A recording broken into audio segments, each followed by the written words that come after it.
you. What's the Tombstone? And this is I Heard Something About That, our random podcast where we post it whenever we feel like it. Yeah. But we're getting back to it, we promise. You'll listen to it whenever you feel like it too, so. Yeah, it's true. And but we've been busy with moving and in-laws and all that stuff. Everything that could possibly be thrown at you. So basically, if you're listening to this for the first time, because we're going to start posting on Instagram, Matt has Kabuki Matt Toys, right? Kabuki Matt's Toys. And I'm Calvin Catfeed, straight up. That's also my Xbox Live. Do we follow each other on Instagram? I don't think we follow each other on Instagram.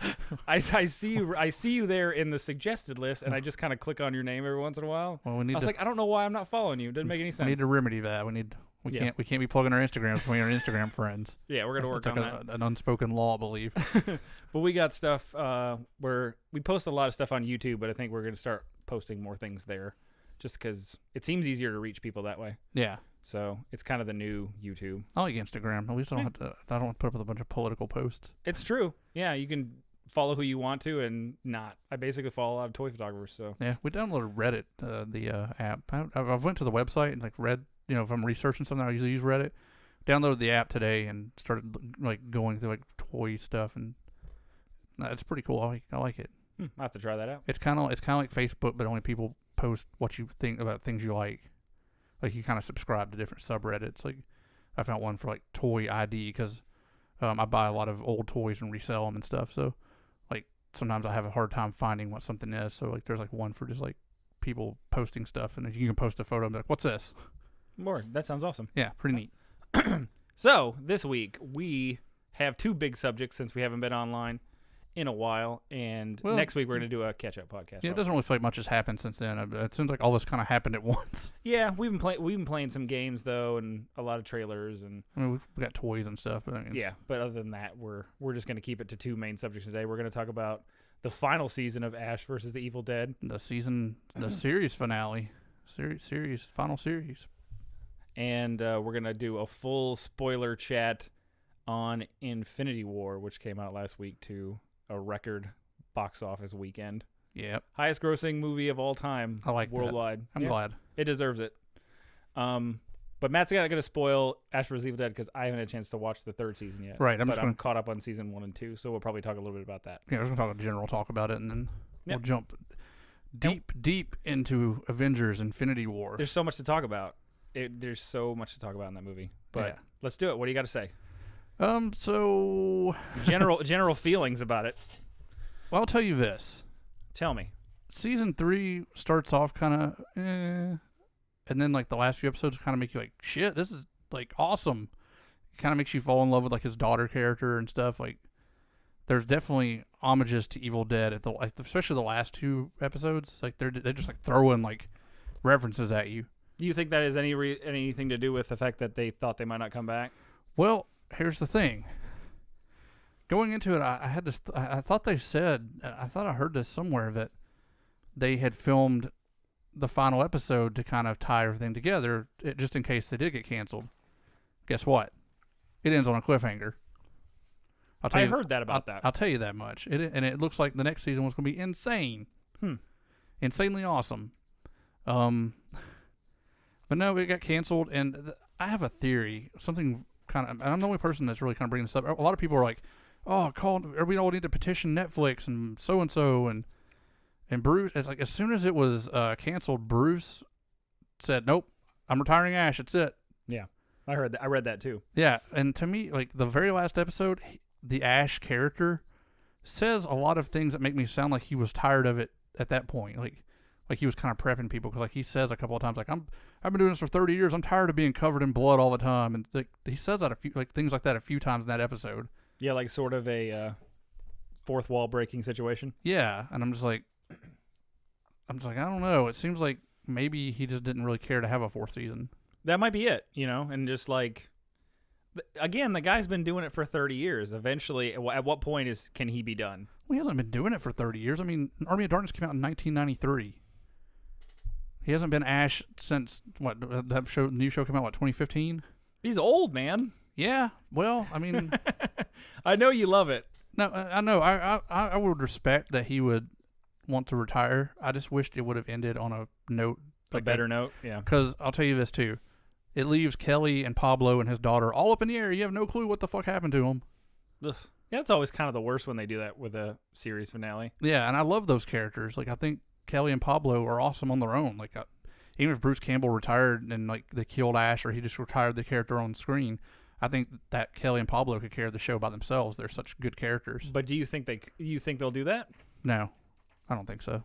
It seems like I knew the nail was in the coffin when Starz. It was about 4 episodes into this season. Starz posted before the episode aired, they did like this like one of those like previews of upcoming shows, and it's like all these different women like led shows, and like the future is female, and Kelly wasn't in any of it. I'm like, she's the most badass female character on TV, I think. Yeah. And like she wasn't even in it, so I was like, I feel like this season might be it then. Like they're not even like pushing that now. It seems like they're kind of pushing like a social. Starz is kind of pushing for that kind of female-led this, it seems like kind of thing everybody's doing, like wrestling's doing it, and it seems like Starz is a tough sell as well.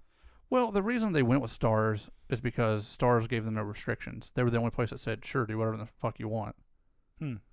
And I'm surprised. Does Netflix have a lot of restrictions? I don't know. I know I've seen some crazy shit on Netflix shows. Well, see, they said that when they first started pitching the idea of the show, they went to Netflix, and Netflix turned it down. Even though they said Evil Dead 2 is like the highest watched movie, like horror movie on Netflix. And Netflix was like, nah. I bet you it would have done pretty good on Netflix. I don't know. I feel like a lot, and Bruce kind of has been saying, oh, everybody illegally downloads the show. That's what ruined it. And that might be true. It might be. But most people watch Netflix now. Most people don't even have cable anymore. I don't. I haven't had cable in 5 years. Exactly. I mean, I know they have the Starz app and stuff, and people could have downloaded it through that. But it's hard to download an app to watch one show. Yeah, most people, I mean, unless you're a diehard like me who was like, fuck yeah, I'll pay for Starz to watch this show. Yeah. Most casual people want to watch it on Netflix or something like that. So I think like maybe they should have started pushing towards that if they wanted to do a 4th season. Like maybe start saying, hey, look, we need to start looking for different avenues or something. I mean, on Rotten Tomatoes, it has a perfect score all across the board every season. Yeah. Walking Dead goes plummets down into like 70, like the 60s and 50s. Yeah, I haven't watched Walking Dead since season 5. I haven't either. How does that show stay on if Ash vs. Evil Dead gets canceled? It's because it's on a regular premium channel. It's on a premium channel. Nobody wants to pay for it. And again, I watched the entire thing on Netflix, and probably the first 2 seasons, I watched them in pretty quick succession when it finally came out. And it seemed like a lot of people were waiting for that. There's like, yeah, we're waiting for Netflix, or some people buy the DVD. Well, it's hard to like buy all the services. Yeah, it's like, why don't we just get cable at that point?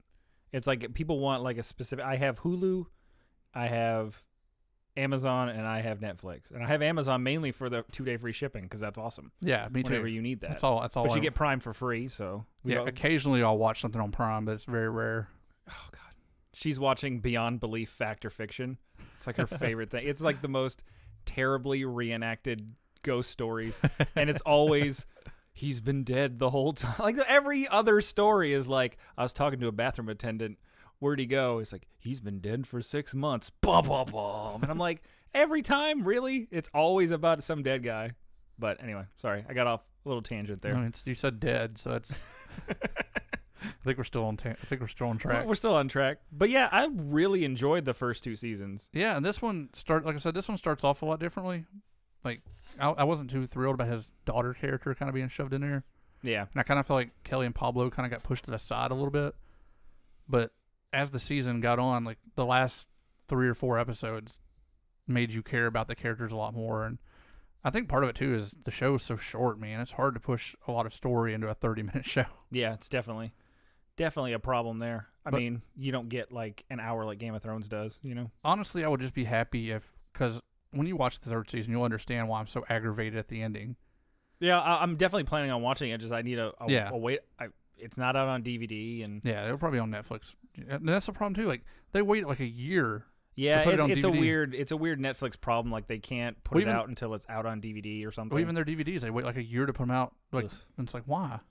Yeah. But no, I would be happy with them doing like a little mini movie or something just to tie everything up. And then I would feel like you could let Ash go, and I'd be like, okay, see ya.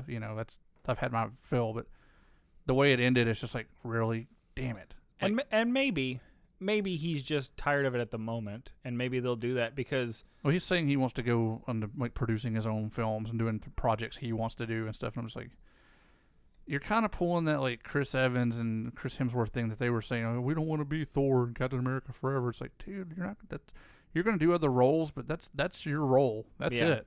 Yeah, I mean, I agree. It's just you got to give them time almost because they get burnt out, but then they come back. I think Daniel Craig, every time he quits being James Bond, he's just like, I'm done. I believe he's filming one now. He's filming another one, obviously, because of course.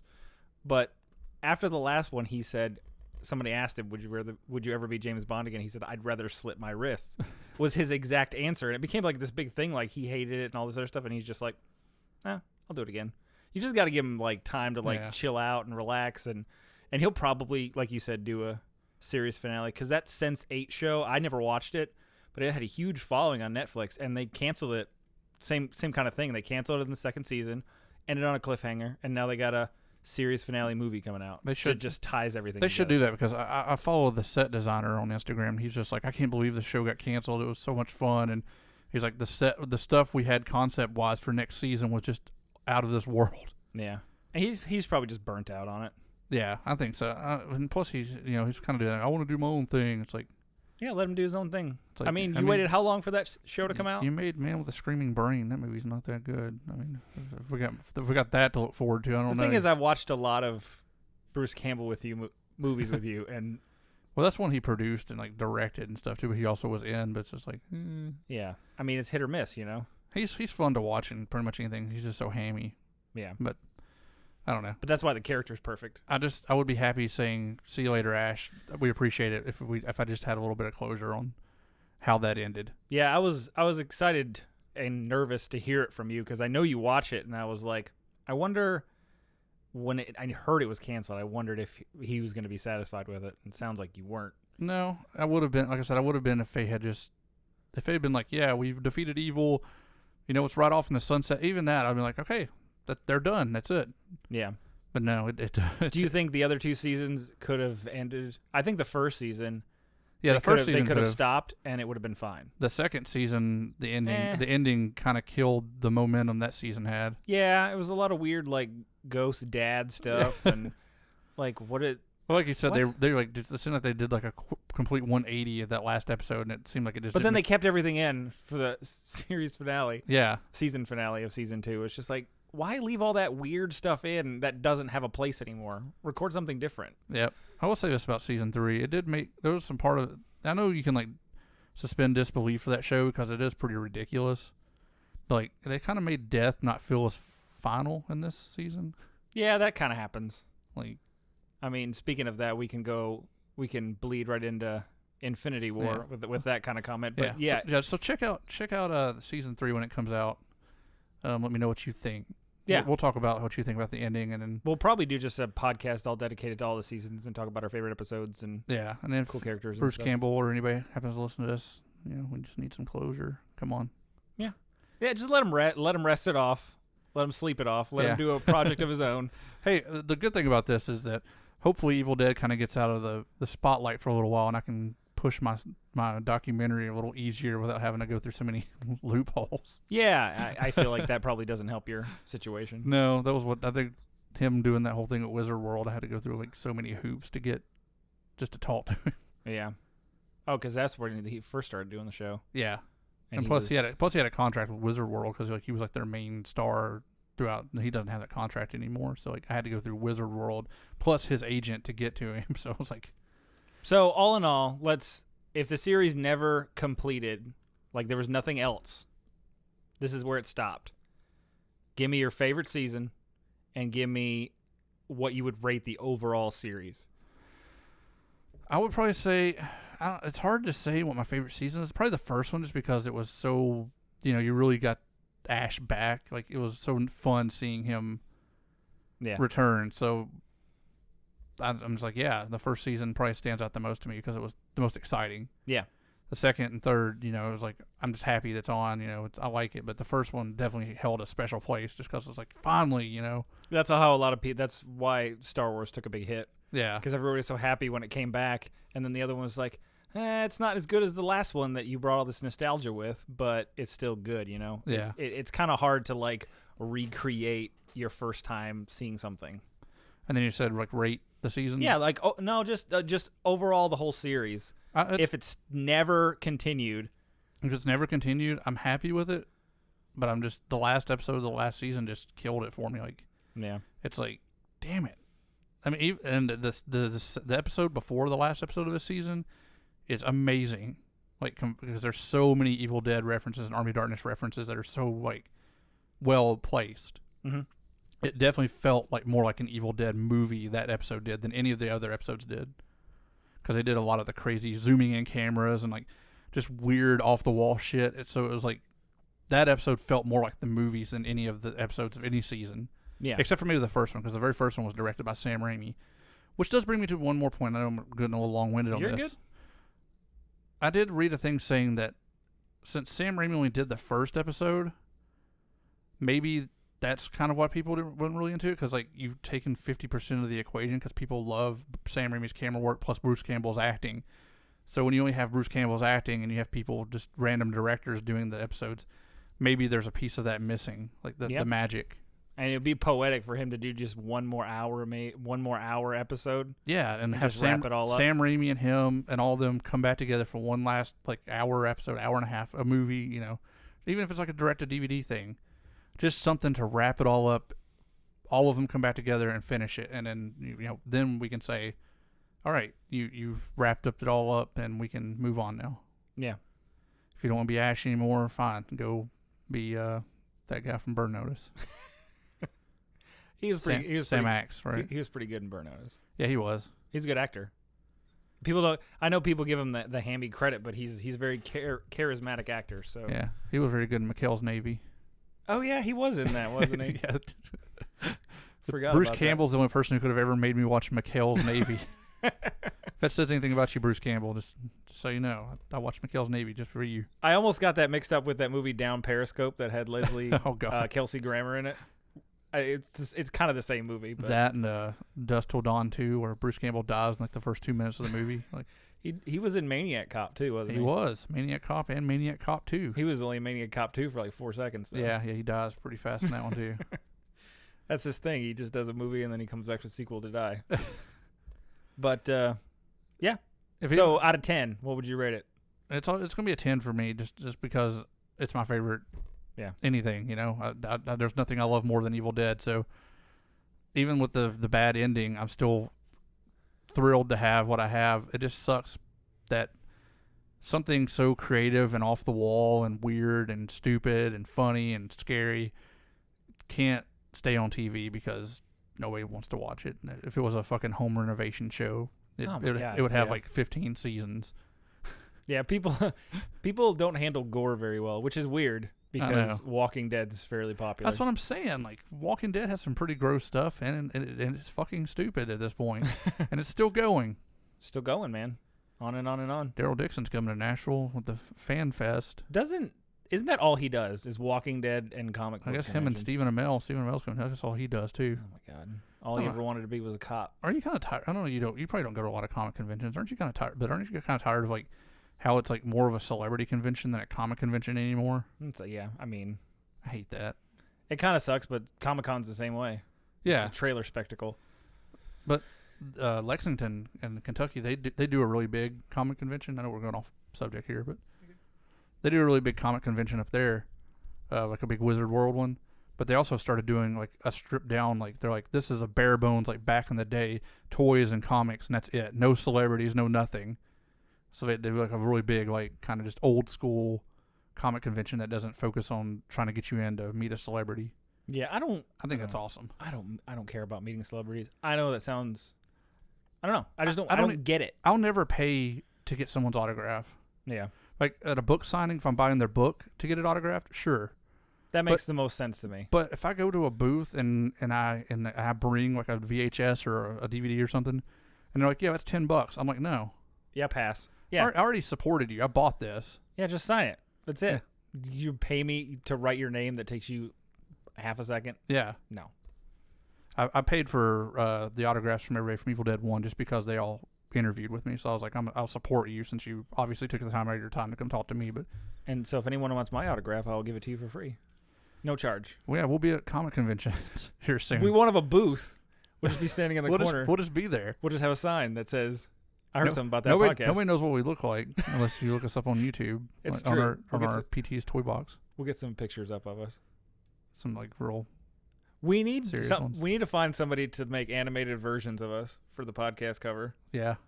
I'd like that. I think that'd be cool. Maybe like a little pop head figure versions of us. Yeah. Do you know anybody who could do that? That wouldn't charge us an arm? I do know somebody could probably do that. Yeah. I'll send you a picture of my ugly mug and we can see if we can get that going. My friend Rick could do that.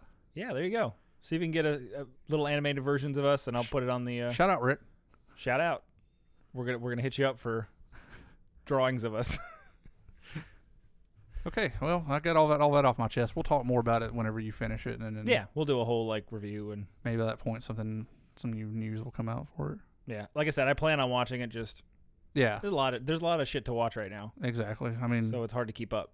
So plus it's not on Netflix yet or anything. So it's true. I've started like 6 shows and I don't know when I'm gonna have time to finish them. Plus I wonder if Netflix how does Netflix like give like when we put something like a TV show on there, does that help the ratings at all or anything? Do you think does anybody look at that?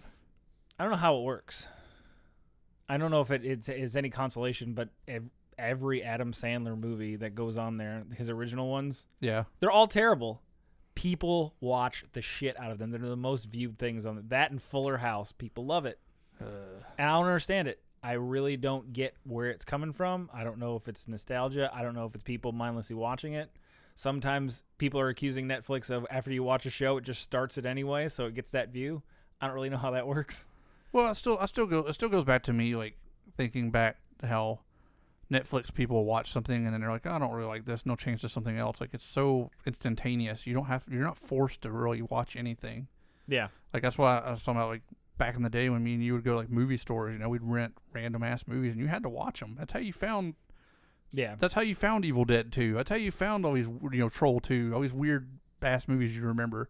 Or movies that you really love that you're just like, man, I remember that because I actually sat down and watched the whole thing. I didn't watch the first 10 minutes and go, oh, this is going to be boring. And attention spans are very short these days. yeah, so it's like, and then people just, I'm trying to teach my son not to do that because he'll watch a show, like he'll start watching like a shark show on YouTube and he's like, I don't want to watch this. I'm like, you got to finish it. Yeah, finish it. You'll be fine. It'll be over in 10 minutes. Yeah, finish it and watch something else. Like you can't just flip from one thing to the other. Yeah, it sort of teaches you impatience almost. Yeah. Yeah, that's a good plan. Yeah. You're a wise father. That's right. All right, speaking of that, let's get into... Speaking of wise fathers, Tony Stark was being a wise father, as was Doctor Strange, as was Thanos. A lot of wise fathers in there. Yeah. So it works. Don't judge. Don't judge my transition. Your segue here. All right, so we're doing a full spoiler discussion on Infinity War. If you haven't seen it, you haven't seen it. You won't be listening to this. Yeah, don't listen to this. This is your warning. Turn it off now if you haven't seen Infinity War. If you have, stick around and listen to what we have to say, and maybe drop your comments about what we have to say. Because honestly, probably one of the first things we're going to say is if you saw the trailers, you didn't see the movie. Yeah. The trailers are very, very deceptive, and there's a lot of things in there that aren't even in the movie. Didn't even happen, and they did a lot of that. Like, I don't know if you saw it. GameStop had an exclusive pop with the Hulk busting out of the Hulkbuster. Yep. And that didn't happen. There's a scene, one of the most famous scenes in the trailer, from the trailer, where they're all running in Wakanda and Hulk's running behind them and stuff. Hulk's not there. Not in the movie. Hulk shows up for the first 5 minutes of the movie. That whole scene is not there. That whole specific shot is not there. Yep. Which is awesome. Kudos to them for doing that, because I hate going into the movies. I'm not always going to watch a trailer just because a lot of times you go to the movies and they make you watch it. What are you going to do? Walk out and then walk back in after the trailer's over? Well, we talked about that. We were like, I don't want to watch the next trailer coming out because I feel like I'm going to get spoiled too much.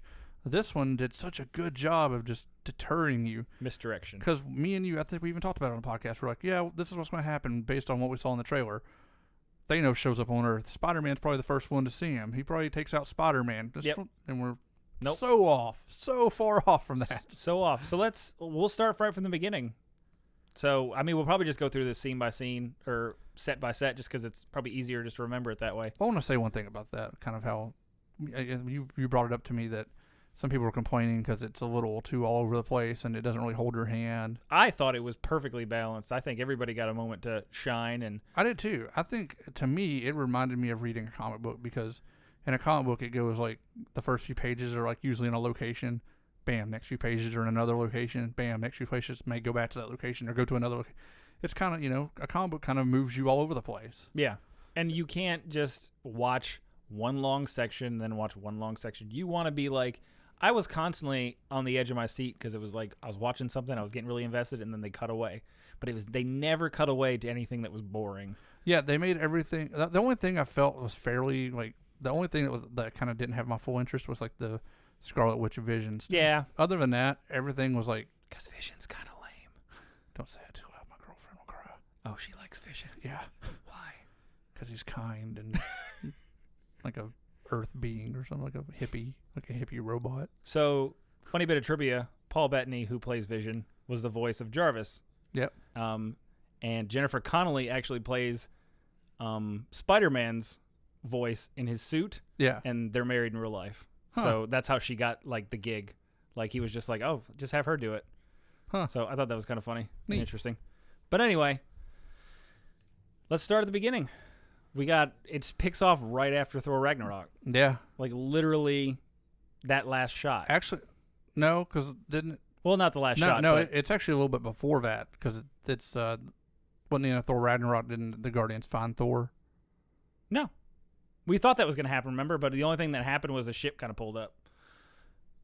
Where did we see that scene then from? We saw it in the bootleg trailer Oh, okay. from Comic-Con like last year. Right. Okay. So yeah, you're right. I guess they showed up and Yeah, it was just like, literally like Asgardians are dead, and Thor's like over the radio saying half our population is gone. We need help. yep. Hulk. They're like, Loki's like, we have a Hulk, and then Hulk gets his ass whooped by Thanos. Yeah, that was impressive. Little bit of Thanos being a badass. Yeah. That was kind of the whole opening scene was to make him a huge threat because let's R.I.P. Loki because he's gone. Like Yep. for real. Loki's like, I'll serve you, but and the thing is Loki kind of does it in a moment of showing his true intentions, that he is actually finally on the side of good because he was going to try to kill Thanos. Yeah. He stabs him or tries to stab him, and then Thanos is like, snap. That was kind of heavy to start the whole movie out. Yeah, Him and Heimdall. and Thor has to watch. Yeah, Heimdall. What is it? Heimdall. Yeah, he has to watch. Or Thor has to watch his brother die and Heimdall die. Watch Heimdall die. Yeah, it's rough, man. And you don't really see the battle. It just kind of, you see the aftermath of everyone sort of decimated. Yeah, people floating in space and stuff. But that's where you kind of see the Black Order for the first time. Yeah. Is that what they're called, the Black Order? Yeah, or Black Order or Black Children or something like that. Something like that. But they were all really good. Yeah, I really enjoyed I can't remember his name. I always forget it. The one that was like could like levitate stuff with his mind and stuff. Oh, yeah, the one that was fucking with Doctor Strange. Yeah, I liked him a lot. Yeah, he was awesome. But yeah, that's how the movie just starts. Yeah. And then we talked about Heimdall doesn't dying. stop from there. Yeah. Heimdall dies, but his last act is sort of to send Hulk to Earth. And he becomes Chicken Little, essentially, telling everybody Thanos is coming. Yeah. And Well, I think he actually takes the place of Silver Surfer in the comic. yeah, they want to introduce somebody that we've never seen before. Well, Silver Surfer falls into Doctor Strange's Sanctum Sanctorum, just like Hulk did, and it's like Thanos is coming. Man, and it's set piece. I think that's the one thing that to me that was missing in that movie was Thanos fighting another like cosmic being. I wish Silver Surfer could have been in that movie. Yeah, but it stands to reason that Captain Marvel is the big one he fights in the next one. Yeah, I still want to see Silver Surfer. Yeah, I mean he'll show up. That Fox deal's still not quite done yet. Yeah, which is fine. I mean, but then it's just set piece after set piece, and then the Guardians show up, and it just feels. This is what it felt like to me watching it. I felt like I was watching short 30-minute sequels to all the movies that I liked. Yeah. There's a little bit of Civil War sequel. There's a little bit of Spider-Man Homecoming sequel. There's a little bit of Guardians sequel. There's a little bit of Thor Ragnarok sequel. It's like all these little sequels thrown into one movie, and the balance was so. Those two guys, the Russo brothers, masters at crafting a story and making it all seem like it's one big Yeah. section and never like sticking one place too long. Like it never felt like The pacing is so fast that you don't linger anywhere too long. like the big Wakanda battle was just like broke up into like 4 big sections. Yeah. But it was going back and forth to Thanos on Titan fighting big chunks of the Avengers, and Spider-Man's in it. He's my favorite. And Yeah, I absolutely loved when Spider-Man first shows up and he's just swinging through the city and is like doing his thing, doing his little quips and stuff. I'm just like, man, I cannot believe I'm seeing this. Like, Spider-Man's in a fucking Avengers movie, you know? That's awesome. Yeah, and Doctor Strange, I thought he was awesome. He was very much more Doctor Strange in this movie than he was in his own movie. Yeah. Well, with Thor Ragnarok and all this other stuff, they sort of embraced the fact that it's crazy. Where was his yellow gloves at? I don't know. Probably some other podcast said he had shitty yellow gloves and they didn't put them on anymore. That was us, by the way. I can't even remember where it was. But it's like, what was up with those gloves? It was after Doctor Strange, wasn't it? Or was it Thor? No, it was after watching Doctor Strange because there was that post-credit scene where he had the shitty yellow gloves. Yeah, where it's like, what the fuck were those? Like those little dishwashing gloves. Yeah, he didn't have them for whatever reason. Maybe he just didn't need them. He was definitely more mystic and like... Which I'm glad. Like it's a movie with... It's a series. It's a universe with talking trees and gods and wizards. Did you love that Thor kept calling Rocket Rabbit? Rabbit is the best. Listen, Thor is quickly becoming my favorite Marvel character because they've made him kind of dumb, and he's fun that way. Like not even dumb, just like he doesn't know everything, but he doesn't really care that he doesn't know everything. He's like dumb, but like I don't know. Like, he's old. When he say he was like, I'm 1,500 years old. But he was sort of a tragic character because he's just like, everything I know is dead, pretty much. Yeah, and then him and Rocket kind of share a little moment. Yeah. I like it when he shows up on Earth and he's like, this is my friend, the tree. It's great, man.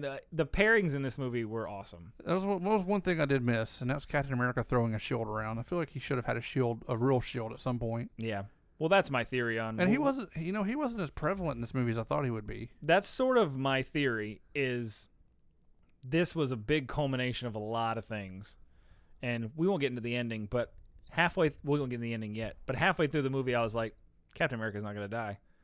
I knew it because he wasn't getting any closure. Him and Tony were never going to see each other, not in that movie anyway. Yeah. And you can't end those two characters without them reconnecting. It's such a pivotal part of at least this set of movies. Boy, you thought Tony Stark was going to die, though. You thought Tony... I was like, oh, no, here it goes.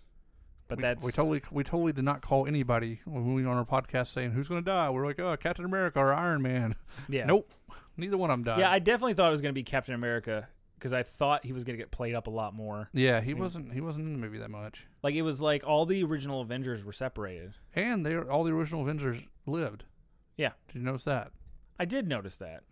Except I think Rocket Raccoon. I have a theory on that. But let's go over like the different sections. How did you feel about all the... Let's talk about the most important thing. Let's talk about Thanos as a villain.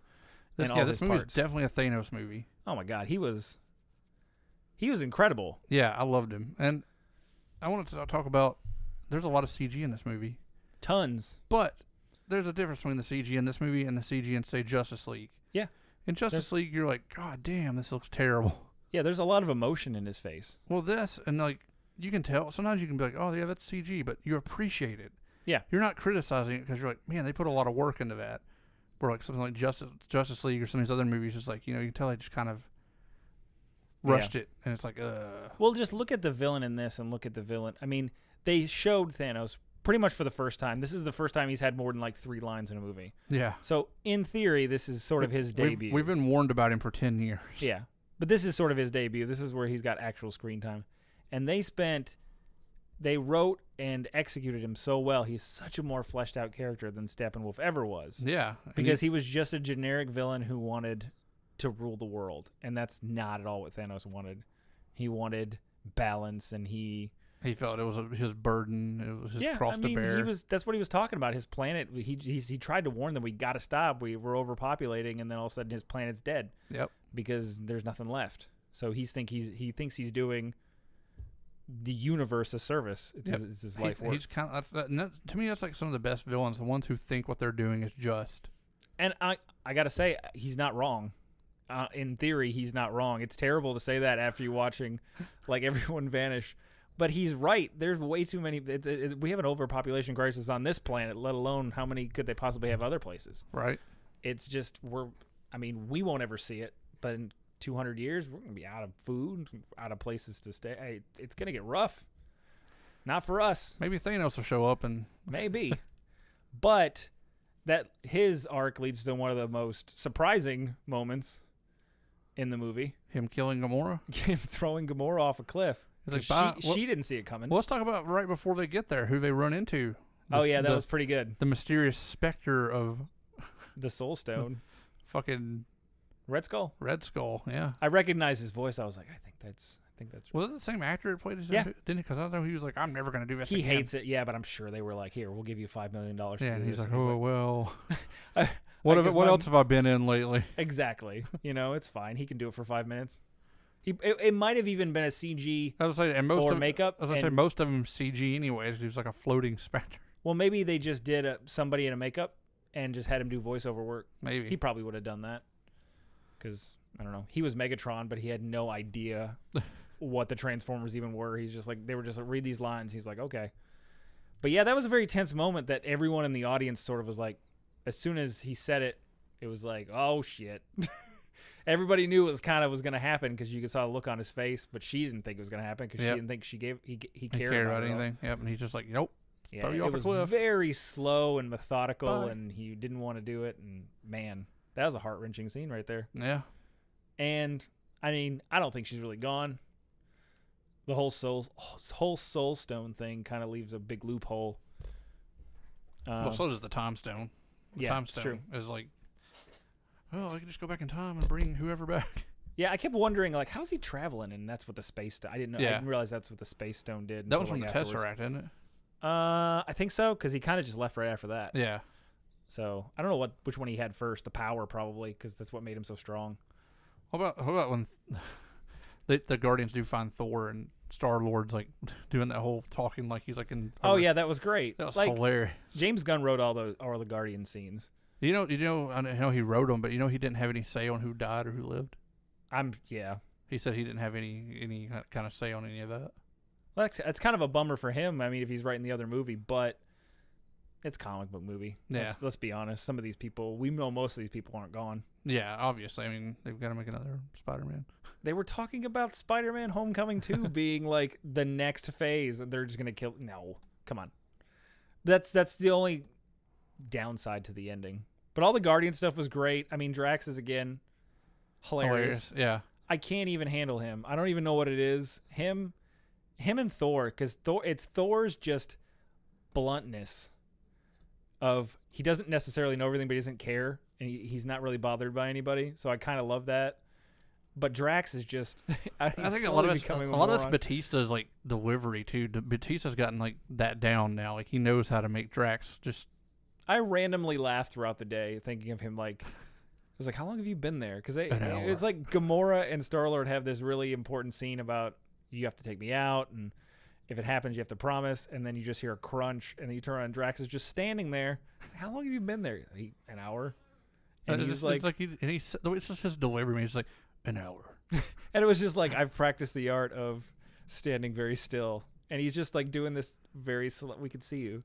I don't know what it was. It was just a perfect little comedy moment, and there was a lot of those little quips throughout the movie, but none of them really took me out because if you care about the characters, they can make jokes because that's kind of what happens. I love that Spider-Man does that though. Like they kept that in, like where he's like just making quips as he's fighting and stuff. I mean, Tom Holland. God, what do you think about his? So did you like the Iron Spider suit? That wasn't a poop to the Spider-Man suit. I'm growing accustomed to it. I really liked it after watching it. I think. Obviously, I'll always love the blue, and then I don't think we're gonna keep this suit.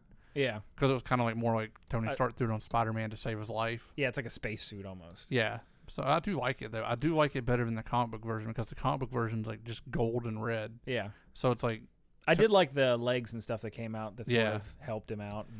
But so I think the movie version breaks him up from Iron Man a little more because it has the blue and stuff. Yeah, that's definitely what you need. Yeah. I was okay with that. I'm still like, it's still my least favorite of the 3 suits. Yeah. I don't even know. I can't even tell you if his actual suit's my favorite. I love that Homecoming suit so much. The homemade one. The homemade one. It's such a. Yeah, I don't know why. It's simple. It's just it gets the point across without being like overtly like childish. It's like exactly what a 16-year-old would make a costume into, and that's why it's great.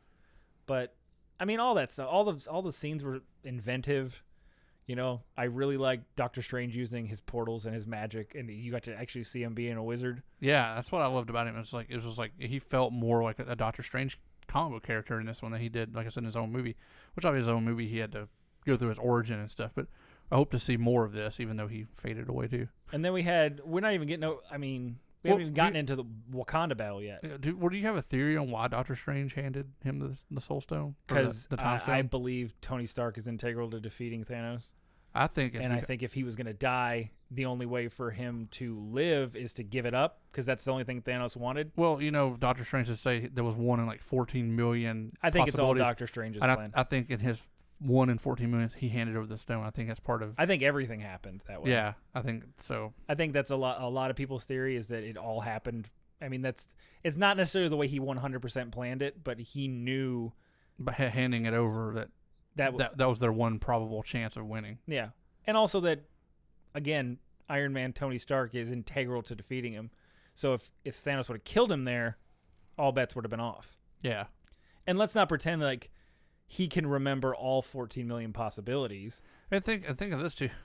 In that same scene, like, fucking Star-Lord ruins it. He ruins the whole thing because Spider-Man almost has the gauntlet because Mantis is on his head, putting Thanos to sleep, and then Star-Lord finds out he kills Gamora, and like Spider-Man's almost got the gauntlet, and Star-Lord starts punching. It's a very tense moment. I think my one regret is, before we get into the end, is I was hoping they would have left Star-Lord still around to sort of feel the consequences. Yeah.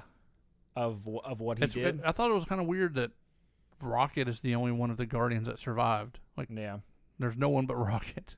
Yeah. Well, you want to talk about the ending? Let's just talk about the ending. It's the elephant in the room. We'll just get through it right now. Yeah. So obviously, the end, Thanos wins. Like, it's the first time Thor comes down with his Stormbreaker. Awesome. And hits him right in the chest, and he's just like, "Yeah, I killed Thanos." And Thanos is like, "Yeah, you should have went for the head," and snaps, and that was it. That's it. He got he got his wish. Yep, and it was. If you read the comics, it's not at all surprising. What was surprising is who went. Yeah, and a lot of fan favorites just started vanishing. First, it was Scarlet like Witch, Bucky, Groot. Yeah, all the Guardians were all gone. the Guardians except for Rocket. And obviously the most heartbreaking of all of them was Spider-Man. I know, everybody's just like, oh my God, because it was sad. Anybody can relate to, well, I think the thing with that is Spider-Man's a kid. Yep. So to hear, all the other characters like have lived their lives mostly. Spider-Man hadn't, so he's just like, I don't want to go. Oh man, yeah. That's the worst. Like, anybody can relate to that. So that made it just like and that's kind of why a lot of people were like sad. Like, or some parents were mad because it's like, you just traumatized my children by just murdering half the people that they look up to. That's the thing. They didn't murder him. It's not that's like true. It's not like they burst into flames and blew up, screaming in agony. Yeah, I mean, they just faded away. And I'm sorry, but your kids are gonna have to learn how to deal with death anyway. It's gonna happen. Look at Tough Love. Matthew Powell, Tough Love. It's like, listen, deal with it. Look, I mean, your grandparents are gonna die. You have to deal with all that shit. Your parents might die. But death is part of life. Just, they don't fade away like that. Yeah, they don't lawnmower man away.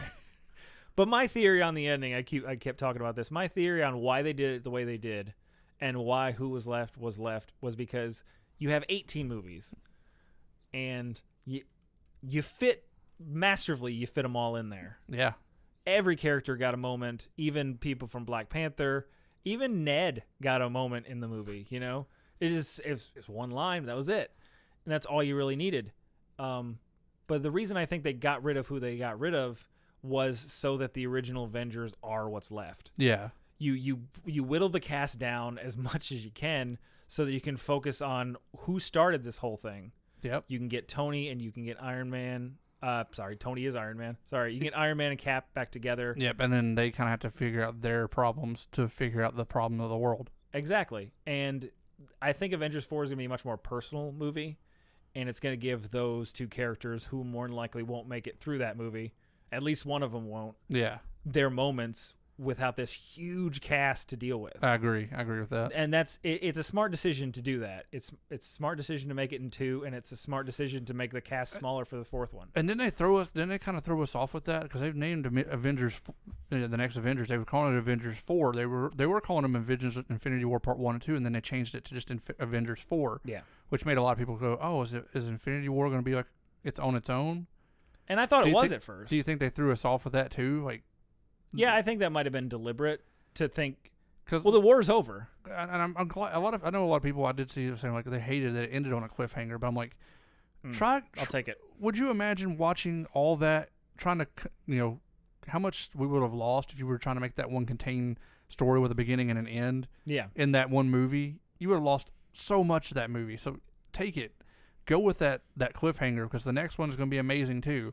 Yep. You're going to get 2 amazing movies that coincide with each other. So just and then when they're both out, you can watch them both back to back. Right. Get yourself a 5-hour movie, and can't wait. And it's going to be out next year, right? Yeah, that's awesome. This time next year. I wonder if we're going to get. I wonder if we're going to get like a Silver Surfer or a Fantastic Four tease in that one. It's possible. To me, the after credit scene was a little underwhelming with the here's Captain Marvel. I'm like, I was kind of hoping the pager would show like an X or a 4, and I was like, oh shit. Yeah, but there's still legal issues with that. And, I know. And this was planned well before that Fox I know. acquisition. That would have just been like the ultimate, like it would have been like the first Avengers when Thanos showed up. It's something you was not expecting at all. Yeah. Well, and I've seen you got to think of this as part 1 as well. Right, but that might happen in 2. We've also seen that the Captain Marvel movie's coming, so it was like, it takes place in the 90s, right? Yeah, I've heard that. Okay, so I kept wondering, how are they going to tie this together? Ant-Man and Wasp obviously takes place during this time, or a little bit before. They said Hawkeye was retired, so I love that. I fully expect or hope that the teaser for Ant-Man and Wasp at the end, I thought it was one of them disappearing, just because I think that would culminate very well with the whole thing. That would tie the whole thing together. Oh shit! And I don't know who it will be, Ant-Man or Wasp, maybe both. Maybe they both disappear and nobody cares. They're just like, oh well. It's its own little self-contained movie, but I think one of them will go and the other will find the Avengers to kind of figure out what's going on. So is the next Avengers already finished? Did they finish filming and everything? Do we know? Chris Evans swears he's done filming. But they had a lot of CG in those movies, and you never know about reshoots. If it's coming out next year, it has to be pretty damn close to done. Probably close to being. Because how long did it take them to put this movie out? I know. Yeah, some of the stuff. God, this movie's so much better than Age of Ultron. By the way, I just want to say that. Yeah, Age of Ultron. I didn't have a problem with Age of Ultron. I didn't dislike it. It was just kind of like, it was just kind of a sequel to be a sequel. It felt like to me, like it was another end of the world thing, and it was another. And let me ask you this: didn't Vision seem like a big baby in this? Wasn't he like a jacked up, superpowered android in Ultron, and now he's just kind of like, I got stabbed and I can't do anything now? He constantly gets stabbed in this movie. That's all was happening was he was getting stabbed. He's just constantly getting stabbed and beat up, and people trying to rip his stone out. And then, I can't say enough about the spectacle that this was. It was just like, the battles were awesome. Like I said, it reminded me of reading a comic book. As someone who grew up reading comic books, and I know we've touched on this. We've touched on how when we were growing up reading Spider-Man comics and X-Men comics, we would have never thought that you could go into a store like Walmart or any store and there would be Avengers stuff posted everywhere, Yeah. And to sit there and like kind of take all that in, I was like, I loved it. It was like, it felt like everything I've ever wanted as a kid on the screen. You always wanted to see those comic books on the big screen, but it wasn't popular then, and you never thought that would happen. Yeah. And now it's like, a cultural phenomenon.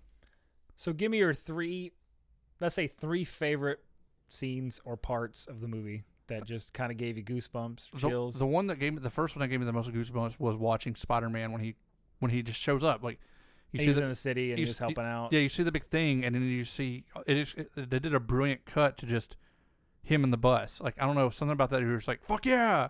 Spider-Man. Yeah. And just watching him swing from the city and doing all that, I loved it. It reminded me, it was everything I wanted Spider-Man to do with the Avengers. Yeah. Like you want to see you kind of see him coming out of the small town to go into a bigger thing, you know. Yeah. Another scene I really liked, obviously the Star-Lord banter with Thor was hilarious. Yeah, that was really good. I liked the stuff in Wakanda. It just felt like it was like kind of a lot going on. Yeah, you almost have to watch it twice. Yeah. Just to remember, because there's like giant vehicle wrecking mechs and like alien looking creatures that kind of look like symbionts, but let's not. Yeah, maybe the first kind of opening scene was another one of my favorites with him and Thor and Loki. Yeah. Kind of really establishing Thanos. Yeah. I don't know, man.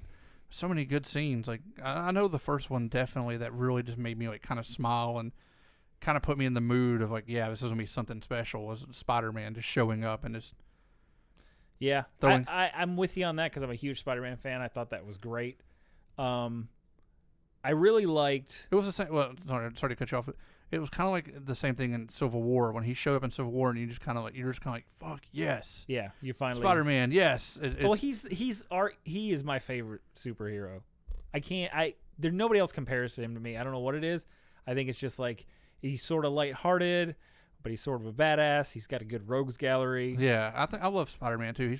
Him and maybe because like we grew up like watching Spider-Man and X-Men cartoons. You know, yeah. We got a lot of that. So yeah, but. Sorry, go ahead with your... No, I'm with you on that. One of my favorite things was watching all the Avengers take on Thanos and just the unique ways that they did it. Yeah, I love that Thanos just kind of just swatted them away like they were flies. Pretty much, yeah. But it was like Doctor Strange was using teleporters and Star-Lord was hanging upside down. And it was just like, it was amazing just to watch the spectacle of that. And... Again, I'm not the biggest Iron Man fan. I have nothing wrong with Iron Man. I think I like Tony Stark, I think, more than I like Iron Man because he's a good character. But some of the stuff he was doing when he was going toe-to-toe with him was awesome. Yeah. Like all the stuff, all his nanobot stuff that was coming out, and he was like locking them in place and attaching rockets to them and all that other stuff. But I got to say my favorite scene in the whole movie, favorite scene in the whole movie was during the Battle of Wakanda when the Bifrost showed up and Thor comes walking out. Oh, yeah. Rocket on his shoulder and Groot's there and he's just like, and Banner was ass. Just like, oh, you're in trouble now. And he just Dynasty Warriors the hell out of everyone. Just huge swaths of just taking people out. Wait a minute.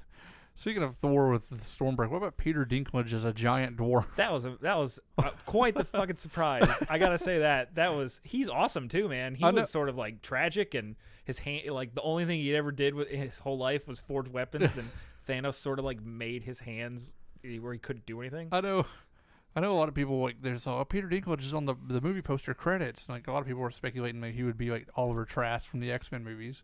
Yeah, well he was. He was Oliver Trask in... Well, no, they were saying like maybe... Oh, like he was going to show up. Like, oh, his character might show up. That might be the tie-in to X-Men. But nope, thank God. He was just a giant dwarf. I don't know. Which another... So stupid. Aspect of that scene was so good, like restarting the star and... Yep. Just like... I think Thor and Rocket's chemistry was awesome. What about... Oh, another scene I loved was just the banter between Bucky and Rocket. Like him picking up Rocket and spinning and shooting, and then he's like, I'm going to get that hand. I'm going to get that arm. So is there... We already talked about the... Did we already talk about Drax? Yeah, we talked about Drax standing still. That might have been the best joke in the whole movie. But honestly, one of the things that sort of just cracked me up and made me smile like a huge, goofy smile was when Thor showed up. It was my whole... I had goosebumps when he showed up because it was just like, oh, they're coming back together almost completely. Yep. But then it was just like, this is my friend, the tree. And he says, I am Groot. Yeah. And Captain America goes, I am Steve Rogers. It was such a brilliant, just simple. Well, it's just the way he did it because he's like, he did it in his like, Steve Rogers is like the bleeding heart good guy. So like he's just like, I am Steve Rogers. And look at this poor man. He was just a skinny guy who just wanted to fight in the war. Yeah, now he's like fighting aliens and tree people are his friends, and he's just like whatever. That's the thing with this movie too. You kind of thought all the Avengers, all these characters were going to come together and fight Thanos. This movie really separated everybody, which made the pacing better. Yeah, we got to see a whole bunch of different aspects. It wasn't like, oh, they all just came together on Earth and now they're just going to go punch Thanos. Yeah. No, they spread it all apart, and Thanos kind of appeared in different areas with all of them. Yeah. But I think, now the next one will probably obviously see them all come together. Which once they all begs come back the to question: life. how does Tony get home? I don't know. We'll figure it out. Who was left? They'll figure it out. Tony and Tony was the only one left on that planet, wasn't he? I think So it so. was Doctor Strange, Spider-Man, Mantis, Drax. Was Drax? Oh yeah, he was the only one. That's a bummer. Yeah. I just realized that he's just there by himself. No, it seems like someone else was there. I with thought him. somebody else was there. I'm drawing a blank. Nope, Star-Lord's gone. Mantis is gone. Drax is gone. Strange is gone. There's nobody left. He was there by himself. Huh. Which doesn't it make it more depressing now? Yeah. He's just kind of stuck on Titan. How the hell he's gonna get home? I just couldn't believe Spider-Man vanished. I thought of all of them, he would be at least one of the ones that stayed. Ooh, he made it more personal for Tony though. Yeah, yeah. I mean that's because he made it more personal for all of us. Okay. Yeah. Well, he just met the Guardians, and Yeah. him and Strange had a combative relationship. But the only one he had to go because he was the only one there that Tony cared about. Watching Spider-Man and them fight the Guardians too was pretty great too. I When forgot. they first Yeah. meet them. That's such a good chemistry. It was good chemistry all around because you got Ego on the side of Tony Stark and Doctor Strange. Yeah. And you throw Star-Lord in there, he's got his own ego. And it's just like a battle of egos right there. And it was just like, I don't know. It's just little nods. And even beforehand. Apparently Nebula's going to play a big part in the next one too. No, Nebula was the one that was left on there with Tony Stark. Yeah, she was the only one. That's right. But she showed up because crashing her ship in. She's awesome. She'll probably be the one that gets Tony Stark back to Earth. Yeah, she probably just crashed her ship and they can repair it or whatever. Yeah. But yeah, because his nano suit was messed up. And I thought he was dead for sure because he was talking about having kids with Pepper Potts and all this other stuff. What was that she was saying to him? It seemed like there was like when he started going into space, she's just like, I can't, and like it cuts out. Like, yeah, almost like she was like saying she couldn't do it anymore or something. Yeah, something like that. Like, I mean, Tony thought it was a one-way trip, and it kind of was for most people. Yeah. And I don't know. I can't say enough good things about the movie, and I'm gonna go see it again. Yeah, I have to see it again. I'm going this weekend to try to take more of it in. This time, not so trying to take so much of it in. Maybe pay more attention to some of the stuff. Yeah, there's so many Easter eggs and so many other little things there. Such a good movie. Like I said, as a comic book fan growing up, it's everything I've ever wanted in a movie. Yeah. Now just bring in the X-Men and I'll be like ecstatic. Doesn't that make Avengers was so huge at the time, and that just makes it look like this tiny pile of crap. Not that Avengers is a bad movie. But it's been a great slow build. They haven't done like Justice League where they're like, oh, well, we got a movie. We had a Batman versus Superman and Wonder Woman. All right, let's throw all these other characters into a movie. Let's throw 3 more characters that you've never met into one movie. Like, that's why it worked. Let's also rush it as fast as humanly possible. We got to catch up with Marvel. Just like, I'm not talking about the Avengers as a bad movie. I'm just talking about the level of scale that this thing represented. But just think, like, at the time, though, at the time it was colossal. Like watching Thor fight Hulk. Yeah, when we went to the theater to go see it, we're just like, shit, man. Yeah, my head hurt. I can't believe this is happening. And now it's just like... And then Thanos showed up, and we're just like, fuck. Like, they actually did it. I thought they would do, like, maybe they'd make up their own villain or something. I thought, that felt like a nod to comic book fans. Like, yeah. Because we were sitting in the theater, and we heard some people like, who's that? Yeah. And we're like, Thanos, come on. There was a big discussion online afterwards, like, who was the man in the post-credit scene? I was like, oh. Of course. None of you. Who was the man in the purple chair? I'm sorry. Thor is... He didn't put his armor on in this movie at all, hardly. Like he had it at the beginning. Yeah, and then he took it off after that. I mean... The California raisin-looking bastard. His CG was awesome, though. Where was he at the end? Where do you think he was at? Some people are saying he's at that... he's still in Wakanda. It looked like he was on... that big warrior guy? Yeah. Some people are saying that that's his house, and that's where he stayed. See, Other people just think it's a random planet. That's what I was thinking. I was thinking it was like kind of like his own oasis or something he's planning on, like because he said he finally gets to rest. I thought that was like kind of his retirement home. Yeah. So was the Infinity Gauntlet destroyed? Because after he did that, the Infinity Gauntlet and all the stones. The gauntlets destroyed. The stones aren't. Okay, the stones. Do you think it's about like Dragon Ball Z? They're going to the stones are going to spread across the world. I don't know. The next movie they're going to I think that's what I'm very interested about. And if I could go and see the movie without seeing a trailer, Yeah. I would. I think I would just go in, give it to me. I want to see it. Isn't it crazy to think that this movie's coming out next year and there hasn't been any like leaked footage or trailers or anything? Yeah, I think they're doing an awesome job. I want to be surprised. Yeah. Please, I'm tired of knowing everything that happens. Yeah, this one did such a great job. I can't praise the trailer enough for not spoiling just shit. give us something like that. We want to see some cool stuff. It gave us some stuff to speculate, but they smacked us in the face with all of it. They're like, no, none of this shit's really going to happen. Because we didn't know Spider-Man was going to go to space. Yeah. We had no clue. We thought, oh shit, that big spinny thing shows up. Thanos is going to come out of it and whoop Spider-Man's ass. That's what the trailer was like. That was the Black Order ship. Yep. Their little ships. And Spider-Man spends all his movie in space pretty much. Yeah. Did not see that at all coming. Yeah, that was pretty cool. He's like a little stowaway. Yeah. It was, I can't remember what that guy's name was. I'll have to watch. But like you said, the telekinetic guy who was messing with Doc, he was really creepy. The only one I can remember off the top of my head is Proxima Midnight and Call Obsidian, the big muscular one, Obsidian. Yeah.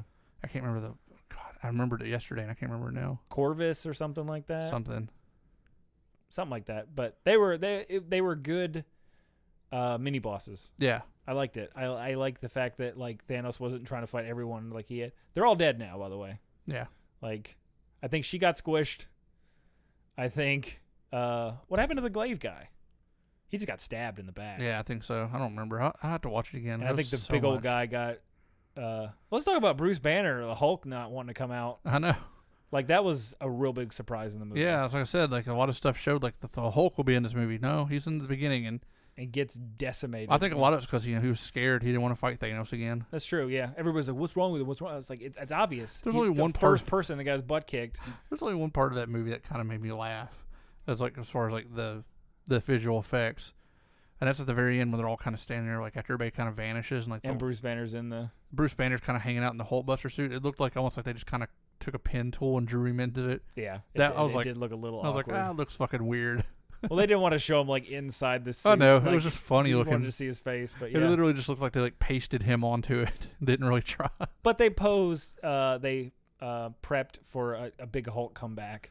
Yeah, and it's going to happen in the next one. I mean, like I said, GameStop has that pop with Hulk busting out the Hulkbuster. Yeah, I don't think they would make that just to throw everybody off. Obviously, it didn't happen in this movie. It'll definitely probably happen in the next one. Yeah, so I'm really interested to see. I'm really interested to see what the title of the next movie is.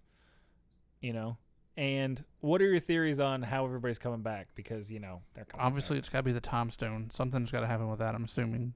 I think it's the Soul Stone because I feel like it seems like that's where all the victims would go. Because the Soul Stone didn't do anything else. That's true. Time Stone rewound time. Power Stone was obviously power. Reality Stone alter reality, and Space Stone was for teleportation. But the only one that they didn't really show was that, and that's probably because all the souls are like, because it kind of hinted at that with Baby Gamora being in there and everything. Yeah. I hope her death sticks, not to be rude. Yeah, because they did. I did hear someone saying like at the very end when he does it, and she's like, "You finally did it, didn't you?" Like they were saying like that's him in the Soul Stone. Yeah, the Soul World is what they call it. So that's probably where most people are, but again, I'm enjoying the fact that I know nothing about what's going to happen. Yeah, me too. Because I wasn't expecting what I ended up seeing. Me either. And I absolutely loved it. It was. I know some people were like, "Oh, I'm tired of comic book movies." Like, man, go watch something else. And go watch the next Medea movie or whatever. Yeah. Keep this stuff coming, like the good stuff. Yep. And it's only going to get better because we got X-Men and Fantastic Four. In like 10 years, we'll have a Doctor Doom movie. Yeah, that's another. Who do you think's the next big villain after Thanos? Doom. I hope so.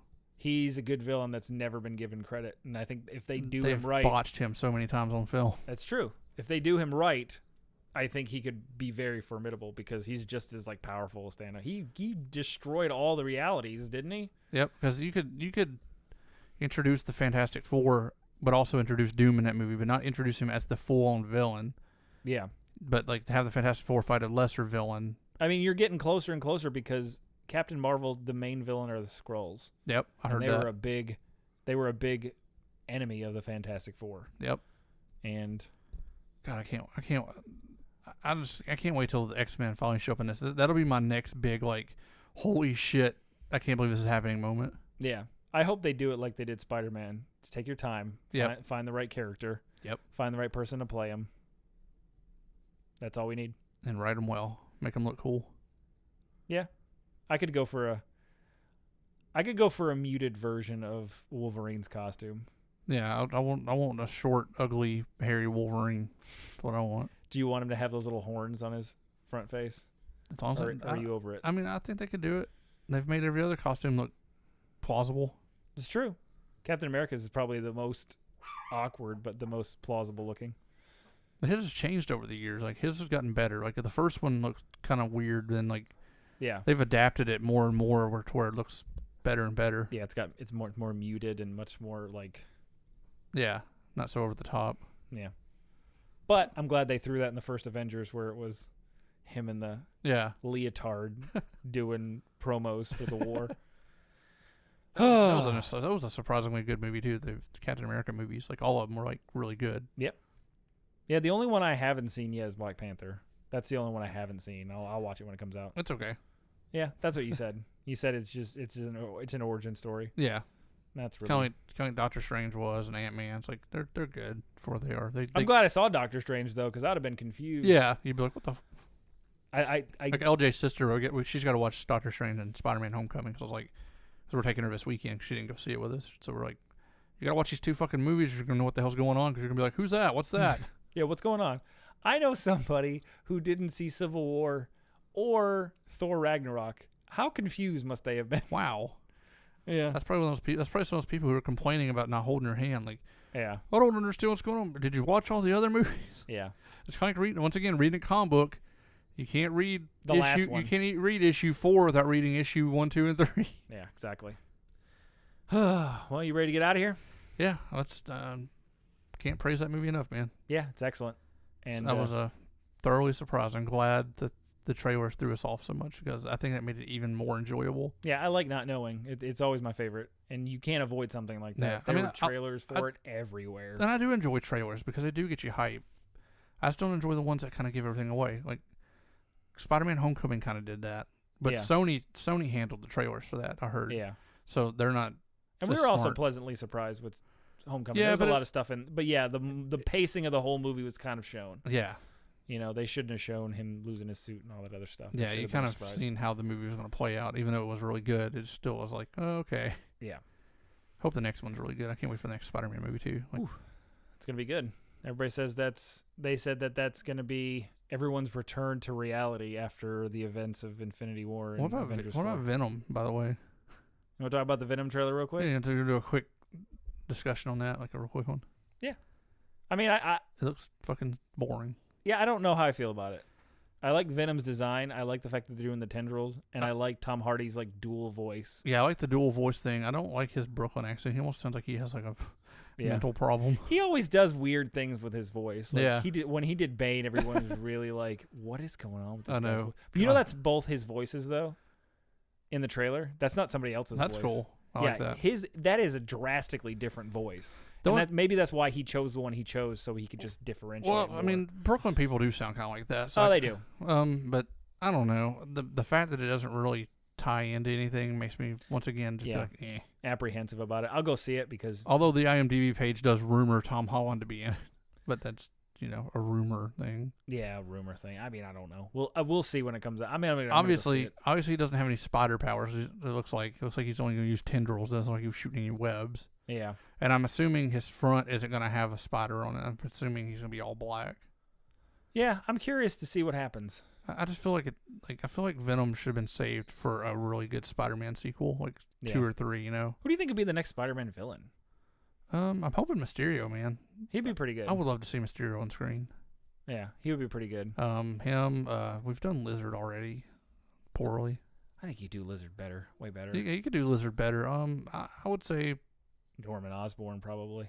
You got to get the Green Goblin in there somewhere. I would like to see him kind of suddenly put in there. I don't want him to be like suddenly like he's here and then suddenly he's the Green Goblin. I'd like to see him as a character that kind of gets close to Peter, maybe through a movie or two, and then kind of like they were supposed to do with the Lizard, right?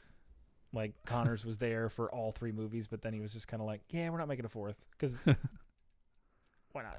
I don't know.